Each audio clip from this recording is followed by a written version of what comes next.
My period's late. Me best friend dragged me off to see her uncle, who's a doctor. Uncle, she's pregnant. Talk some sense into her, she can't keep the baby. His face instantly fell. He grabbed my arm and marched me toward the obstetrics department. Wait a second. Is there even the tiniest possibility that he's the father of this baby? Damn it! Some best friend I've got, she really knows how to throw me under the bus. The reason I even found out I might be pregnant is all thanks to my so-called best friend, the one who is useless at everything except eating and drinking. After barely surviving another brutal wave of lockdowns, I was sick and tired of living on instant noodles at home. As soon as the restrictions lifted, I dragged my stir-crazy bestie out for a feast of all our favorite spicy and savory treats. God knows what she'd been through cooped up at home for over a month, but the first thing she did was haul me straight to a health soup restaurant. And she ordered a big bowl of pork knuckle soup that looked positively greasy. Called it protein supplementation, of course. The second that bowl of soup hit the table, I was overcome with a violent wave of nausea. I clapped a hand over my mouth and bolted for the bathroom. My friend just stared after me, dumbfounded, before ladling herself a bowl of soup like nothing was wrong. I didn't actually throw up, just dry heaved my guts out in the stall. I splashed some water on my face, rinsed my mouth as best I could, and stumbled back to the table. Glancing down, I saw that glistening bowl of pork knuckle soup still sitting there. Me. Yep. Nausea hit again. After this happened a few more times, my friend finally sensed something was off. She waved the waiter over and told him to take the soup away. Mia Mayo, when was your last period? She folded her hands on the table, her expression dead serious. I was completely drained from all the retching, slumping weakly in my chair as I waved a hand at her. It's not due yet. I usually get it at the end of the month. She gave me a look. Babe, I distinctly remember you didn't complain about your period at all when we were locked down last month. Me? I froze, scrambling to dig through the foggy memories I'd had ever since the lockdown started. Come to think of it, I didn't get my period last month either. The reason both of us remembered this detail is that we always bought our sanitary pads together. We usually ran out around the same time, but last month, just as we were about to restock, the lockdown hit and all deliveries stopped. So, I stared down at my still flat stomach in disbelief, then looked up at my friend, equally dumbfounded. Am I pregnant? She rolled her eyes. How the hell should I know if you're pregnant or not? Me. She had a point. I had nothing to say to that. Sighing, my friend pulled out her phone and started scrolling through her contacts. Fine. My uncle's at the hospital today anyway. Let's go get you checked out, then we'll know for sure. I nodded silently, my mind racing a mile a minute trying to figure out when this could have happened. My love life's actually been pretty uneventful. I'd been single ever since breaking up with my boyfriend of 5 years. So how on earth did I end up pregnant? With that burning question in mind, I followed my friend to the hospital. We took the elevator to the 3rd floor. As soon as the doors slid open, I looked up and my eyes locked onto a face I knew all too well. In an instant, all the memories I'd blacked out from the alcohol came flooding back into my mind. The night we went clubbing, getting completely wasted, grabbing a ridiculously handsome guy outside the bar, dragging him straight to the nearest hotel. Me. Oh no, so that's who it was. Before I could even process this bombshell, my friend had already grabbed my hand and was pulling me forward. She broke into a big smile and called out cheerfully, "Uncle, what kind of messed up soap opera plot was this?" To avoid giving anything away, I forced a smile and echoed her, "Uncle." His narrow, cool eyes flicked over to me. A flicker of surprise crossed his face, but he quickly masked it, acting like nothing was out of the ordinary. "My friend might be pregnant. I know you're an orthopedic surgeon, but you're tight with the gynecologists, right? Could you ask a senior doctor to run some tests for her, confirm if she's really pregnant, and check if everything's okay with the baby?" My friend rambled on like a worried mother hen. I wanted to crawl under the table in embarrassment. If I'd known her uncle was him, I would have died before stepping foot in this hospital. But she wasn't done yet. She kept chattering away. "And if she is pregnant, could you please talk some sense into her? She can't keep this baby. She's in no financial shape to raise a kid right now. You guys deal with this kind of thing all the time, so you must know what to say." I'm afraid she won't listen to me. She could have at least tried to be subtle about it. If she weren't my best friend of years, I'd swear she was being sarcastic. But one look at her big, earnest eyes full of what could only be described as innocent stupidity, and I knew she genuinely had my best interests at heart. She was stunningly beautiful, with a face that oozed charm and allure, but she was basically a pretty airhead. What a waste of a gorgeous face. Shame she had to open her mouth. I wanted to scream. She'd just spilled my entire life story. but I had to admit her concerns were totally valid. I'd graduated 2 years ago, but with a degree from a no-name university in the humanities, plus the terrible job market these past couple of years, I hadn't managed to save up a single penny. The city was full of lousy companies that worked their employees to the bone without paying them a living wage. My income was mediocre, and my job was unstable at best. As it was, I was barely scraping by. Adding a baby into the mix would mean surviving on nothing but dirt and water. Having a kid under these circumstances wouldn't just be irresponsible to myself, it would be utterly unfair to the child. When he grew up to be just another overworked, underpaid cog in the machine, trapped in the same cycle of working himself to death to pay off a mortgage and car loan, he'd probably resent me for bringing him into this world. The more I thought about it, the more I knew I couldn't keep this baby. Her uncle fell silent for a moment after listening to her. Then he turned to me, his gaze steady, as if he wanted to say something but held back. In the end, he just looked at my friend and said, "All right, I'll take her. You wait here." He walked ahead of me, his tall, broad shoulders towering over me. He was a whole head taller than I was. His long legs moved at a leisurely pace, but it was still too fast for me to keep up with. I had to half jog to stay by his side. Noticing I was falling behind, he slowed down noticeably, as if waiting for me to catch up. Despite his cold exterior, this uncle was actually kind of sweet. When we reached a gynecology clinic, my nerves kicked into high gear. This was my first time ever being in a place like this, and I was beyond embarrassed. I guess after 20-odd years of being raised with traditional, conservative values, some things just stuck with me. Her uncle briefly explained the situation to a doctor he knew, who then ordered an ultrasound for me. The obstetrician glanced back and forth between us, her eyes practically burning holes through us, brimming with curiosity. Well, look who's finally come down from his ivory tower, the ice prince of our hospital, she teased, as the nurses beside her giggled and nudged each other, sneaking glances at us every now and then. Their gossip was so obvious it hurt. Personal matter, no comment. His voice was calm and steady, with no hint of emotion, but he didn't deny anything either. Seeing me lingering nervously by the door, he frowned, then reached out and pulled me into the examination room. He must have sensed my anxiety and reluctance, because he hesitated for a second before adding softly, "I'll wait for you outside. Don't be scared."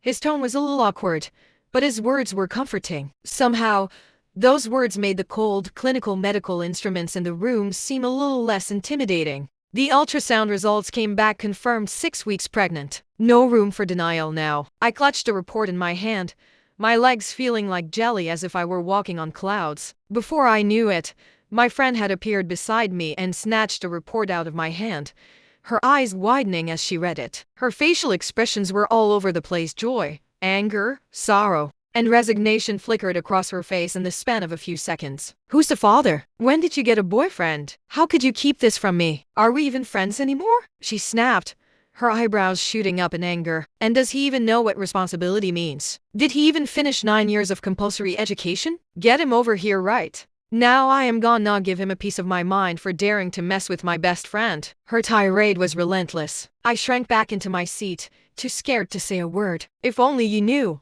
I thought. "He's standing right in front of you." I stole a quick glance at her uncle. His face was dark, his lips pressed into a thin line as he stared down at the floor, deep in thought. I couldn't help but feel a little sorry for him. What must it be like to be verbally torn apart like this and not be able to say a single word in your defense? It had to be infuriating. "Uncle, you agree with me, right? That deadbeat boyfriend is totally unreliable. He deserves to be yelled at." My friend tugged at his sleeve. "Please help me talk some sense into her. I'm afraid she's not thinking straight, that she's being fooled by some jerk. She has to get rid of this baby and dump that guy for good." "Enough." He lifted his head, his eyes calm and clear as he parted his lips and said, "Actually, wait a second." I cut him off in a panic, forcing a laugh to lighten the mood. "Can you guys stop fussing over me? I'm not a kid anymore. All this pressure is making me feel like I'm gonna suffocate." I could see my friend opening her mouth to lecture me again, so I quickly changed the subject. "I'm starving seriously. Let's go get something to eat first." From the way he was acting, it was obvious he was about to blurt out that he was the father. The man was way too honest. But now was not the time. If he said something now, Given my friend's explosive personality, she'd lose her mind. My friend had always had a pretty one-sided view of me. She saw me as this naive little rabbit fresh out of college who needed her protection. She'd been the one who introduced me to my ex-boyfriend, after all, and she'd been absolutely livid when she found out he'd cheated on me, even going so far as to hire someone to beat him black and blue. But she still felt guilty about it, like she owed me a debt she had to repay, which was why she'd been breathing down my neck about my love life ever since, pushing me to go on blind dates left and right, signing me up for every matchmaking service under the sun. She was basically a professional matchmaker minus the certificate. To which I just wanted to say, I can't take this anymore. If she ever found out that I was the one who'd made the first move, who'd practically thrown myself at her beloved uncle, she'd probably drop dead from shock. Or worse, come after me with a machete. Today had already been more than enough of a roller coaster ride for me. The last thing I needed was more drama. I just wanted to go home and process everything in peace. What do you want to do? After thinking for a moment, he asked me, taking advantage of the lull while my friend stepped outside to answer a phone call. My mind was a complete mess. I just wanted to run away as fast as I could. So I brushed him off. This whole thing is way too complicated. I need some time to think about the baby. We can talk about this later. He opened his mouth to say something else, but his words were cut off by a hurried voice. Dr. Z, emergency. The chief wants you in the OR now. A nurse came running over, wedging herself between us, probably assuming we were just patients pestering the doctor with endless questions. The doctor's swamped. You can ask him whatever you want later. He frowned, shot me a deep, meaningful look, then followed the nurse away. But he stopped after walking about 10 meters, turned around, and strode back to me. Add me on WeChat. It'll be easier to keep in touch. I pulled up my WeChat QR code and held it out to him. He paused for a second, then added, actually, you can scan mine instead, just in case you don't accept my friend request later. To be honest, that had exactly been my plan. But there was something about the way he said it, so humble, so unsure, that made my heart skip a beat. Here was this gorgeous, successful guy, afraid I'd reject his friend request. Weirdly enough, it gave me a tiny, secret thrill. I mentally scolded myself for being so vain, then quickly scanned his QR code. My friend walked back in just then, grinning from ear to ear as she chimed in, perfect. Now if you feel sick or anything later, you don't have to rush to the hospital. You can just message him directly. This is the first time Uncle's ever volunteered to give a girl his contact info. His profile picture was just a plain black square, very fitting for his cold, mysterious vibe. Take your friend home. Be careful on the way, he told my friend, emphasizing that she needed to take good care of me. The first 3 months of pregnancy are critical. She can't afford any accidents. With that, he was called away again by the nurse, leaving nothing but his tall, slender figure receding into the distance. Hospitals were no place to linger. My friend, now acting like she'd received a royal decree, took it upon herself to make looking after me her top priority. She carefully supported me as we made a quick exit out of the hospital. She told me to wait by the main entrance while she went to get the car. 5 minutes later, a pink Maserati pulled up in front of me. The window rolled down, revealing my friend's familiar, pretty face. Yes, my best friend was a total billionaire heiress. If it weren't for the fact that she was a total slacker who still lived off her parents, I would have begged her for a job at her family's company a long time ago. Actually, she had offered me a job at her family's firm once, but my stupid pride had made me turn it down. Now that I'd been thoroughly beaten down by the harsh realities of adult life, I wanted to slap my past self silly. What was the point of pride when it couldn't even pay the rent? On the drive home, my friend couldn't stop gushing about her uncle's amazing life story like a die-hard fan hyping up her favorite celebrity to anyone who'd listen. From her non-stop chatter, I learned that his full name was Z Jian, that he was 28 years old, and that he'd graduated from one of the top universities in the world. He'd always been under enormous pressure to excel in his studies and career, because if he failed to become a successful doctor, he'd have no choice but to go home and inherit his family's multi-billion-dollar fortune. His father had tried every trick in the book to get him to take over the family business, but Z Jian had stubbornly refused to budge. His passion for medicine was undeniable. He'd thrown himself headfirst into the medical world and never looked back. So much so that he'd never even had a girlfriend. A certified lifelong bachelor, he was hailed as the most eligible bachelor in the city's social circles. My friend went on to say that Jian had been her idol ever since she was a kid. She absolutely adored him, admired how he dared to defy his family for his dreams. Unlike him, she was completely dependent on her family's money, so she'd never been able to pursue what she really wanted to do. She'd always loved clinging to him when she was little, but he'd rarely paid her any attention. So she was genuinely shocked that he'd agreed to help out this time and that he'd gone out of his way to do so. She even said she owed me a thank you because of me.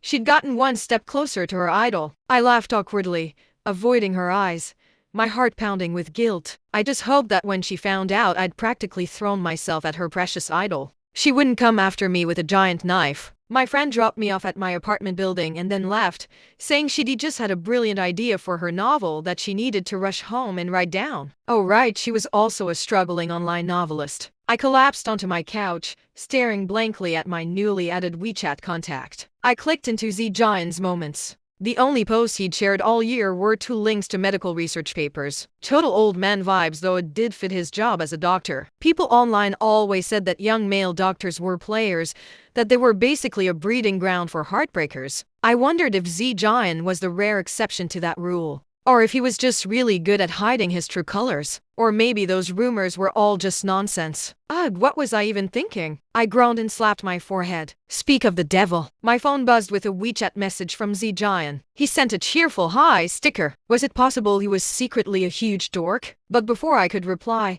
the sticker was retracted. A moment later, another message popped up. Let's meet. It was a statement, not a question, short, direct, and to the point. No room for negotiation, just a straightforward notice. It instantly brought back memories of the terror I'd felt when I was revising my graduation thesis under my strict advisor's supervision. He'd always talk to me in the same tone, no frills, no pleasantries, just facts. On autopilot, I typed back, okay. My hands really did have a mind of their own sometimes. I wanted to cry. I was already regretting it. I was about to hit the retract button when he sent over the address and time. The meeting was set in stone. The minutes ticked by slowly, the time for our meeting drawing closer and closer. A sense of dread washed over me, making me fidget nervously in my seat. Finally, I couldn't put it off any longer. I chugged a glass of water, ran a hand through my messy hair, and headed out to the restaurant we'd agreed to meet at. The restaurant was full of a cozy, artistic vibe. There were a couple of swings covered in blooming vines, and a musician sat in the corner playing the violin, the melodious notes filling the air. As soon as I walked in, I spotted Jian immediately. He stood out in the crowd like a sore thumb. His features were as sharp and elegant as a painting. He was dressed in a crisp-tailored suit, wearing a pair of gold-rimmed glasses, looking like a refined gentleman straight out of a historical drama. He exuded an air of restrained elegance that was impossible to ignore. It was obvious he'd dressed up for the occasion. I glanced down at my own casual, messy outfit and felt a wave of embarrassment wash over me. Oh well. At the end of the day, he was neither my ex nor my current boyfriend. No need to be nervous. As Lu Xun once said, a true warrior dares to face the bleakness of life and gaze directly into the pool of blood. Today, I was determined to channel my inner warrior and face reality head-on. I squared my shoulders, plastered a confident smile on my face that showed off my teeth, and marched straight toward him. I pulled out a chair and sat down without hesitation. They say that if you fake confidence long enough, you'll eventually start believing it. What a load of crap. My face was frozen in a stiff smile, but my heart was pounding so hard I thought it would burst out of my chest. I felt like I was walking to my execution. Would you like to order something? He handed me the menu naturally, his tone so familiar it was as if we'd known each other for years. I took the menu and started flipping through it, making a point of choosing mostly cheap dishes. I assumed we'd be splitting the bill, and my bank account was practically begging for mercy these days. But I soon realized that even the cheapest dish on the menu cost 5 times more than a meal at a regular restaurant. Every time I picked a dish, I felt like my wallet was crying. My money was flying out the window and I was right behind it. After I'd finished ordering, he took the menu from me and glanced at it. His eyebrows immediately furrowed. He crossed out several of the dishes I'd chosen, the spicy, flavorful ones that were my absolute favorites. You're pregnant now. You shouldn't eat anything too spicy or cold. You need to eat more food that's high in quality protein. He crossed out a few more dishes and added 4 or 5 light, seafood-based options instead. He asked for my opinion out of politeness, but as soon as I nodded, he handed the menu to the waiter. Throughout the meal, Every time my eyes lingered on a particular dish, he'd immediately push it in front of me. They say there's no such thing as a free lunch. The more attentive he was, the more flustered I became. Thankfully, the meal eventually came to an end, putting me out of my misery. Only then did he get down to business. "What have you decided about the baby, huh?" The question caught me off guard. I stammered. "I thought I said I needed more time to think about it." He looked straight into my eyes, his voice serious.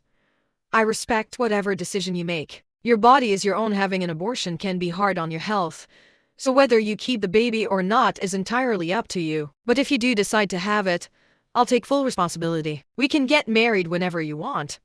Maybe it was the gravity of his words, but his voice suddenly sounded deep and magnetic, so attractive it made my ears tingle. Whether he meant every word or not, whether he'd actually follow through with his promise. At that moment, his sincerity was undeniable. Let's be real, Zijian was the complete package. Successful career, wealthy family, drop-dead gorgeous looks that were exactly my type. It would be a lie to say I wasn't attracted to him. But could I really accept this unexpected stroke of luck? I asked myself honestly. I wasn't sure I had what it took, but the thought of turning him down felt like throwing away 100 million yuan. I was torn, my mind a jumble of conflicting emotions as I fell silent. Then, a voice I recognized all too well sounded from the restaurant entrance. "Hey, Yumi Amayo." I snapped out of my daze and looked up. Standing there were my ex-boyfriend and his current girlfriend. My ex still had that annoying bleached perm hairstyle he loved so much, wearing a designer hoodie and sweatpants. His girlfriend was dressed in the exact same hoodie, paired with a plaid skirt. If you didn't look at their faces, you'd mistake them for a pair of college students. Some things never changed. He still loved pretending he was younger than he was. And now he'd found someone who was just as immature as he was, the two of them playing at being kids together. Li Ming ignored me completely, his eyes raking up and down Zijian's figure. "So, Yumi Amayo, you're so damned vain you'd do anything for money. A gold-digging bitch like you makes me sick." I was stunned by his audacity. He was the one who clung to a rich woman for her money. How dare he twist a story to make me the villain? Had he developed selective amnesia or something? "Li Ming, did you get dementia early? You were the one who cheated and hooked up with a sugar mama to end things, remember?" The wealthy woman standing beside Li Ming didn't hesitate for a second. She slapped him hard across the face. "How dare you lie to me?" Li Ming clutched his stinging cheek, scrambling to explain. Then he glared at me, venom in his voice. "You conniving slut. If you keep spouting nonsense, I won't hold back. But for you, I'll make an exception and teach you a lesson you'll never forget." Anger boiled in my veins, so intense it made me laugh out loud. I grabbed the glass of water on the table and splashed it straight at his face with lightning speed. The water soaked him thoroughly. Some of it dripped onto his bleached perm, plastering the sparse strands to his scalp and revealing a glaringly bald patch. He'd gone bald in just a few months. Karma truly was a bitch. What happened to you?" The rich woman stared at the bald spot on his head, her fingers trembling. She pulled out a small mirror from her bag and held it up to Li Ming. A high-pitched shriek more shrill than any woman's echoed through the restaurant. "No, this can't be happening. This isn't real." Things were spiraling into absurdity. After a few minutes of listening to the woman's ranting, I finally pieced together the whole story. Apparently, Li Ming had spun a sob story to his sugar mama, painting himself as a poor, heartbroken man betrayed by his vain, cheating girlfriend. Now that he'd run into me, his entire charade had come crashing down. I felt a twinge of sympathy for the woman. She'd probably been an unwitting mistress too. So I tried to reason with her, telling her to stay far away from a scumbag like Li Ming. We were both victims of his lies. After all, why should women tear each other down? But to my utter shock, the woman's logic was completely warped. She snarled and lunged straight for me. "He's a scumbag, but he's mine. I'm going to kill you." But my foot accidentally caught on the leg of the table. I stumbled, losing my balance and teetering toward the floor. In the blink of an eye, Zijian pulled me into his arms and pushed the woman away with a single, effortless motion. His embrace was firm and secure, scent of his cologne wrapping around me like a blanket so overwhelming I felt like I could drown in the warmth of his chest. Seeing his girlfriend being pushed aside, Li Ming forgot all about his bald head. He cursed up a storm and charged at us. Zijian reacted with lightning speed, executing a flawless wrist lock that twisted Li Ming's arm behind his back. Then he delivered a sharp kick to Li Ming's knees. Li Ming collapsed to the floor with a yelp. He flailed his free arm, trying to swing at us, but his reach was too short. He couldn't even touch the hem of our clothes. Zijian tightened his grip on Li Ming's wrist, forcing him to let out a string of agonized screams and desperate pleas. "I'm sorry. I won't do it again. Stay away from me a mile from now on," Zijian warned, his voice still calm and even, like he was stating a simple fact. "Show your face in front of her again, and I'll break every bone in your body." To anyone else listening, his words were bone-chillingly terrifying, leaving Li Ming groaning on the floor, and walked out of the restaurant, earning us a chorus of impressed whispers and admiring glances from the other diners. The stark contrast between Zijian's heroic composure and Li Ming's pathetic, crumpled state was almost comical. It felt amazing to be protected like this. I'd never experienced anything like it before. When Li Ming and I were still together, he was tall, over 6 feet, but he was scrawny and cowardly. Whenever someone insulted him, he'd cower in silence instead of standing up for himself. Every single time, I was the one who stepped in front of him and told the bullies off. My heart was pounding wildly in my chest twice as fast as its normal pace. Oh, danger, danger. It seemed my heart was about to fall irrevocably for him. Zijian led me to a classic Mercedes parked by the roadside. This wasn't just any Mercedes. It looked like the Rolls-Royce of the Mercedes world. I, completely oblivious, was about to slide into the back seat. Just as my hand touched the door, he turned to me, his face a perfect deadpan. "You've got a lot of nerve. You're the first person to ever treat me like a chauffeur," right to my face. My cheeks instantly burned hot. I scrambled back out and just stood there awkwardly, not sure what to do next. He didn't say anything, but with a slight tilt of his head toward the front, he gestured for me to get in. I quickly slid into the passenger seat. The air inside the car was thick with a tense silence. Finally, he was the one to break it. "I must say, I didn't peg you as someone with such a sharp tongue." There was a hint of amusement in his voice. "The feeling's mutual," I shot back, not wanting to lose this round. "You're surprisingly skilled at beating people up." "So, you like boyfriends who are good at beating people up?" he asked, so casually it was as if he were asking about the weather. Wait, was he flirting with me now? I didn't answer, so he kept going, a playful lilt in his tone. "You were so quick with your words just now. Why so quiet all of a sudden? Cat got your tongue? Or are you just shy?" This old man really knew how to tease someone. I racked my brain for a comeback, but nothing came. In the end, I just huffed and turned my head to stare out the window, pretending to be fascinated by the passing scenery. Suddenly, he leaned in, slowly closing the distance between us until our faces were barely 10 centimeters apart. His warm breath fanned across my skin, sending a little shiver down my spine. My face flushed a deep red, and my heart did a little flip-flop. I held my breath, too nervous to even squeak. What was he doing? Was he going to? Oh my God,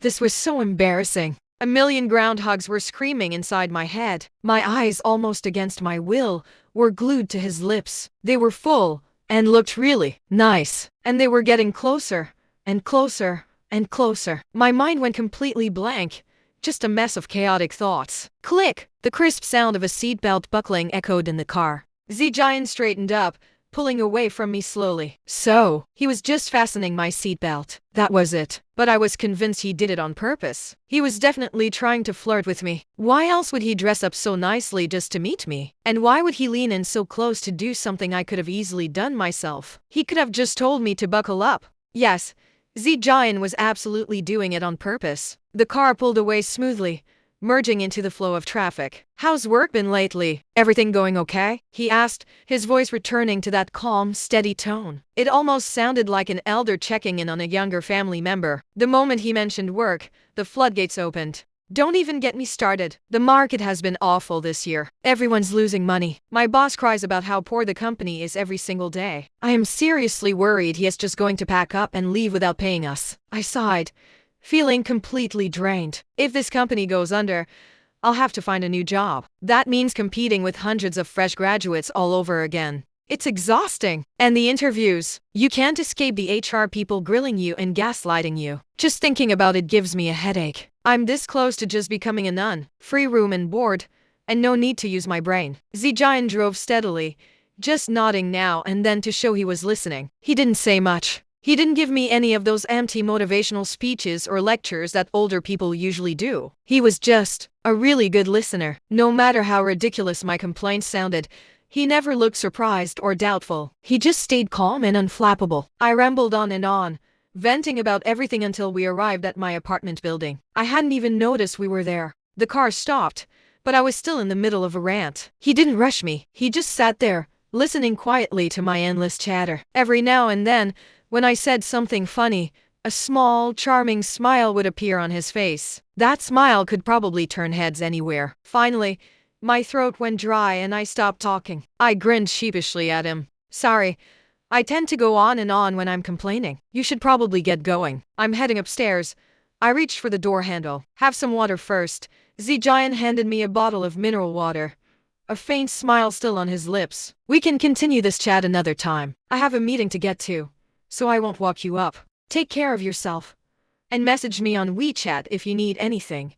Oh no, I was such a sinner. I just wasted a busy doctor's precious time with all my nonsense. I bowed to him repeatedly through the window. Goodbye, doctor. Drive safe. Thanks for watching. If you enjoyed this, don't forget to like and subscribe for more stories. See you next time. I hadn't been home long when my phone rang. I ran over to pick it up excitedly, thinking it was Z Giant. Turned out it was my mom. Mia Mayo, how are you doing lately? The clattering sound of mahjong tiles was loud in the background, making the call sound chaotic. It's been ages since we last talked. You're not mad at me, are you? Mad? I thought to myself, rolling my eyes. If only that were the case. Every time she called, it was just to pester me about going on blind dates, getting married, and having kids. Sure enough, this time was no different. Your cousin is getting engaged next week. She's been showing off her fiancé to me every day, bragging about how amazing he is. Here we go again. If you know any nice boys, bring him home for me to meet sometime. And if you don't, well,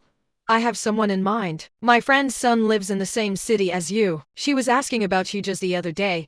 Cold sweat dripped down my forehead. I racked my brain for a way to politely turn her down, but I came up empty. In the end, I resorted to my old trick. Mom, my stomach hurts like hell. I think I'm going to have diarrhea. I'll talk to you later. Bye-bye. The diarrhea escape might not be elegant, but it was always effective. I didn't pay much attention to the whole blind date thing after that. But if I had to bring someone home to satisfy her, it wouldn't be the worst idea in the world. Z Giant was basically the perfect candidate, wasn't he? If I asked him to come home with me, he'd probably agree, right? Yes, that's what I'd do. I talked to him about it in a few days. It would also be the perfect chance to test if he really meant it when he said he wanted to marry me. But my mom was a woman of action. Later that night, she called again to tell me she'd already arranged everything. The blind date was set for Saturday. She insisted I dress nicely and be there on time. The words of refusal were on the tip of my tongue, but I had no choice but to swallow them back down. Fine, I'd just go there,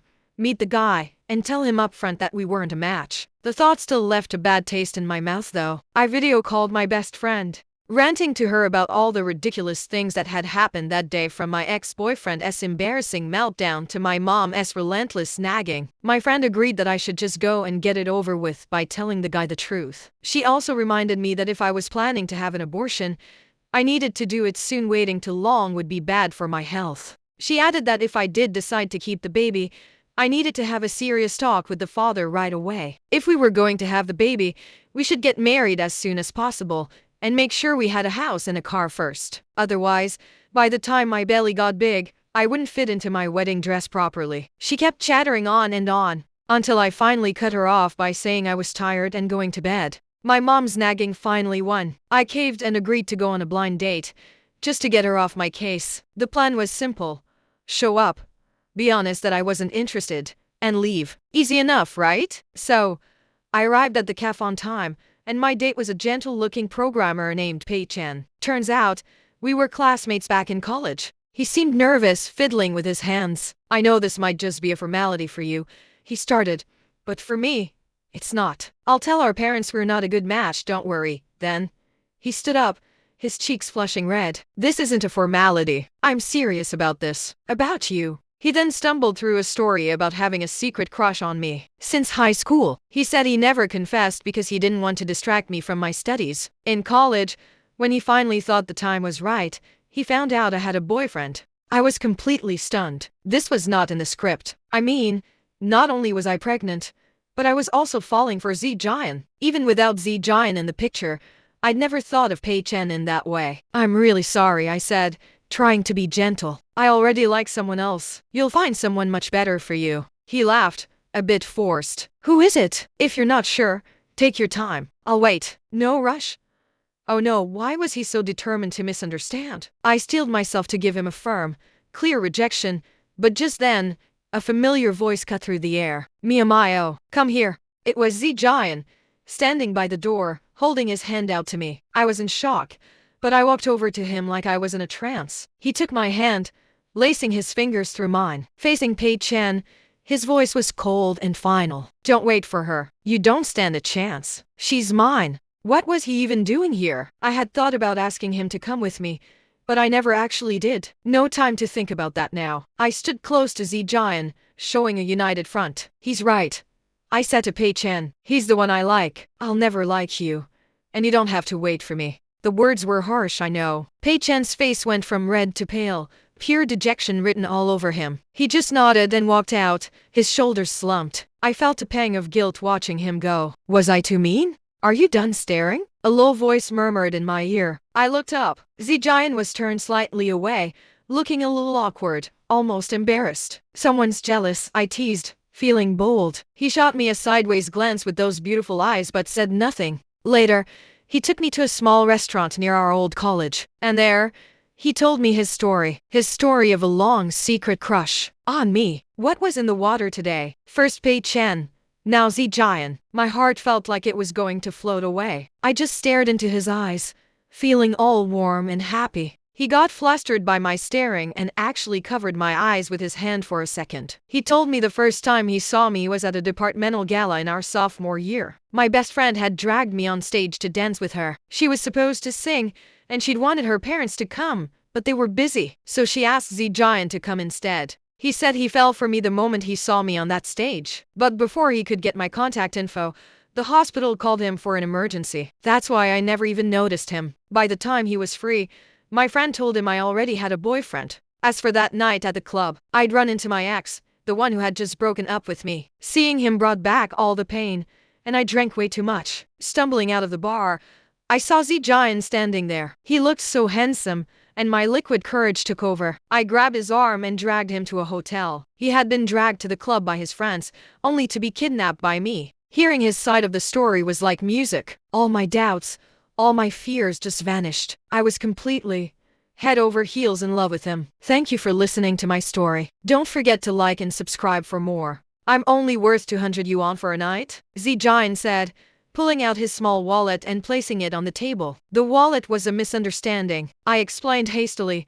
my face burning with embarrassment. But the more I tried to explain, the more tangled the words became. It was true. When I'd woken up the next morning, I'd been so flustered that I'd accidentally dropped my wallet without even noticing. And of course, there had been exactly 200 yuan in it, leading Zijian to the completely wrong conclusion that I'd paid him for a one-night stand. Zijian's expression was still dark, clearly not amused by my explanation. Then a sudden idea popped into my head. I leaned forward quickly and pressed a kiss to his cheek. What you did that night traumatized me deeply, Zijian said, his voice suddenly turning serious. You'll have to compensate me for that. I trembled, imagining 1,000,000 yuan debt hanging over my head. Woe is me, I was doomed. Let's make it a package deal, he said, a faint smile tugging at the corner of his lips. You're getting off easy. Just then, my mom called again to check in on the blind date. Before I could even say a word, Zijian snatched the phone from my hand. He said a few brief words to my mom, confirming his identity as my boyfriend, and even made plans to visit my parents the day after tomorrow. I could hear my mom's triumphant cackling loud and clear from where I stood beside him. The next day, Zijian took me to meet his parents, who were currently living in the city. They were big names in the business world, power couples who frequently appeared on TV. After we left their house, I was a nervous wreck, convinced that they'd soon call me and offer me a huge sum of money to leave their son. When I told Zijian about my ridiculous fear, he looked at me with a deadpan expression. You wish? You're already pregnant with their grandchild. They'd be over the moon if you moved into the family home tomorrow. Oh please, he was the one who was dreaming. He couldn't just sweep me off my feet like this without properly courting me first. Yes, even a fairy like me deserved to be chased properly. And so began Zijian's long, arduous journey to win my heart. My best friend still had no idea that he was the father of my baby. She kept insisting that I either get rid of the baby and the man or get rid of the baby only. But every day, as she watched me receive home-cooked meals, fresh flowers, and all kinds of pregnancy supplies, her resolve began to waver. "Why don't you just bring him over to meet me?" she finally said one day. "Let me see for myself if he's a good catch or just a loser." I shook my head, suppressing a laugh. If she found out that I was about to become her aunt, she'd probably murder me in cold blood. But it was okay, I had a secret weapon up my sleeve. Less than a month later, Zijian and I got our marriage certificate. In the bright red photo on the certificate, we stood shoulder to shoulder, wearing matching smiles. The longer I looked at it, the more I thought we actually looked like a perfect couple. Okay, fine, I was punching way above my weight by marrying him. But so what? After we got married, I finally confessed the truth to my best friend. She proceeded to blackmail me for a whole bunch of expensive gifts as compensation. I laughed and agreed to all her demands, feeling like a carefree millionaire. After all, it wasn't my money I was spending. Ha ha! Who said money couldn't buy happiness? It definitely could.